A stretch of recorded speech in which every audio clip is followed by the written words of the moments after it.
Teacher, Ms. Finwell asked, "Can anyone tell me why the Hawaiian Islands are formed in a line?" They barely ever talked about Hawaii in her Boulder school, so Anna was pumped to share what she knew. Her hand flew up, words spilling out of her mouth before she was even called on. The fire goddess Pele used her o'o to dig down deep and find a new volcanic crater to call home, Anna proudly explained. She's on Hawaii Island now, and people make sure not to make her mad. Snickers immediately erupted around her, and Henley Skanecki coughed, "Freak," behind a perfectly manicured hand. Heat blossomed in Anna's cheeks, and she sank lower into her seat, regretting her outburst. "Class," Ms. Finwell had clapped her hands together to get them to settle. "Okay, that could be a theory. Thank you, Anna." She nodded at Anna and offered a tight smile before looking around the room. "That really doesn't tell us why they're in a line, though." Anna squeezed her eyes shut and wished she could disappear. "Yes, Ridley." Ridley lowered her raised hand and sat up straighter. "The tectonic plate that the islands are on is moving slowly in a northwest direction over a hot spot. Magma comes out of that hot spot and forms the islands. That's why they're in a line, with the oldest being in the northwest and the youngest in the southeast." "Precisely. Very good." Anna peeked at Ridley in time to see her best friend on the continent's proud smile at Henley's approving nod and hair toss. That was that. The deal was sealed. Before lunch, Henley's flock, with their perfectly matching sneakers and perfectly parted hair, swarmed Ridley. Anna'd been held up changing after PE and had no idea that she really should have skipped the paper towel wipe down in favor of speed that day.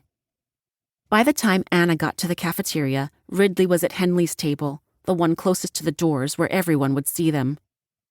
Anna stood there like the ultimate fool, blinking and holding her sack lunch before ducking her head and hurrying past the loud laughter to the empty table near the stinky trash cans. Their plan going into 6th grade had been new school, new cool. They were in middle school, and Ridley was determined to find the right group of girls for her and Anna to hang out with.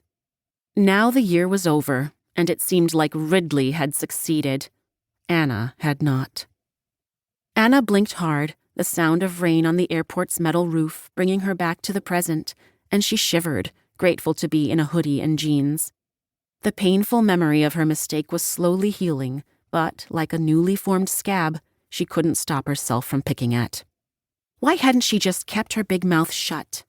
It was science class, not mythology. She should have focused on the facts, and the facts stated that curses, legends, and all of Tutu's gods and goddesses weren't real. Maybe then she'd still have Ridley. Ugh, this summer's trip had to be different. Anna checked her phone. 2 new messages had appeared in reply to her letting her parents know she'd landed. Mom, be respectful and help with dishes. Love you, sweetie. Dad, partying face and heart emojis. Anna analyzed the text. Dad liked to communicate in memes and emojis. Unfortunately, it made it tough to understand him at times. This one probably meant he was celebrating that she landed in Hawaii and loved her. Nothing new from Ridley, and she didn't click on her friend's name again. She had the last message Ridley had sent her memorized, burned into her brain.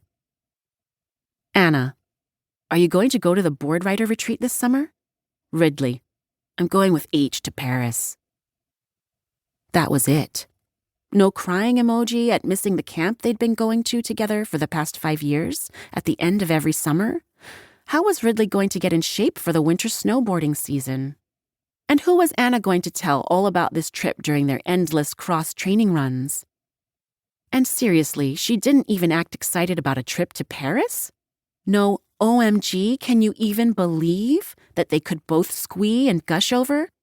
No, I really like you more, but Mom is having me expand my horizons. Nope, she was going to freaking Paris with freaking Henley, and there was zero chance Anna and her Hawaiian stories could ever compete. Well, maybe not zero, but it'd take some major convincing of Tutu to change her plans, which was exactly what Anna was going to do. Anna stuffed her phone into the side pocket of her backpack. She straightened her spine, squared her shoulders, and prepared to go head-to-head with her grandma to earn a summer that would make her the equivalent of Paris chic in the eyes of Ridley.